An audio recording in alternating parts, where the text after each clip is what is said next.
देवताओं ने कहा, देव, हम आपके चरण कमलों की वंदना करते हैं। ये अपनी शरण में आए हुए जीवों का ताप दूर करने के लिए छत्र के समान है तथा उनका आश्रय लेने से अनंत संसार दुख को सुगमता से ही दूर कर फेंक देते हैं।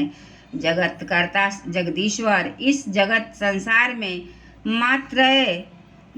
तापत्रय से व्याकुल रहने के कारण जीवों को जरा भी शांति नहीं मिलती। इसलिए भगवान आपके चरणों की ज्ञानमयी छाया का आश्रय लेते हैं। मुनिजन एकांत स्थान में रहकर आपके मुख कमल का आश्रय लेने वाले वेद मंत्र रूप पक्षियों के द्वारा उनका अनुसंधान करते रहते हैं तथा जो संपूर्ण पापनाशिनी नदियों में श्रेष्ठ श्री गंगा के जे उद्गम स्थान है, आपके उन परम पावन पदों का भी आश्रय देते हैं।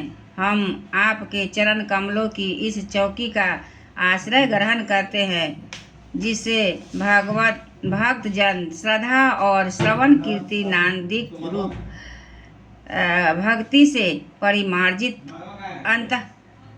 अंतःकर रखिए दे देना। इसमें बोतल है इसमें? हाँ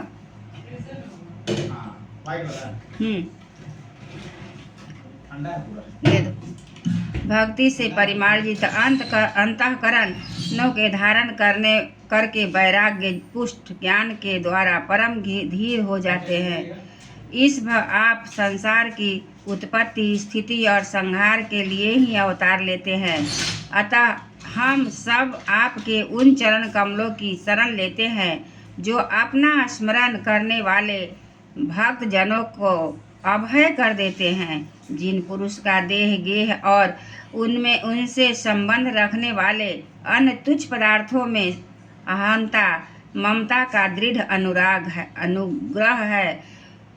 दुराग्रह है, उनके शरीर में आपके अंतर्यामी रूप से रहने पर भी जो अत्यंत दूर है, उन्हें आपके चरणाविंद को हम भजते हैं। परम यशस्वी परमेश्वर इंद्रियों के विषयाभिमुख रहने के कारण आपका मन सर्वदा बाहर ही भटकता रहता है। वे पामर लोग आपके विलासपूर्वक पाद विन्यास की शोभा के विशेषज्ञ भक्त जनों का दर्शन नहीं कर पाते, इसी से वे आपके चरणों से दूर रहते हैं। देव, आपके कथामृत का पान करने से उमड़ी हुई भक्ति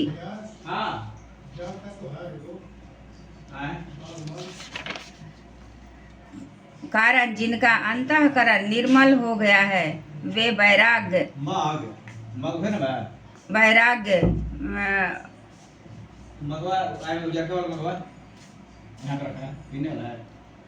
अब हमें जैसे देखा था नहीं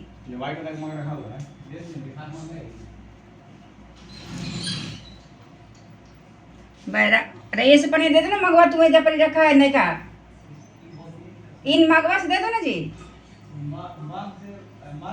अरे यहाँ सुनो ना, अरे सुनो।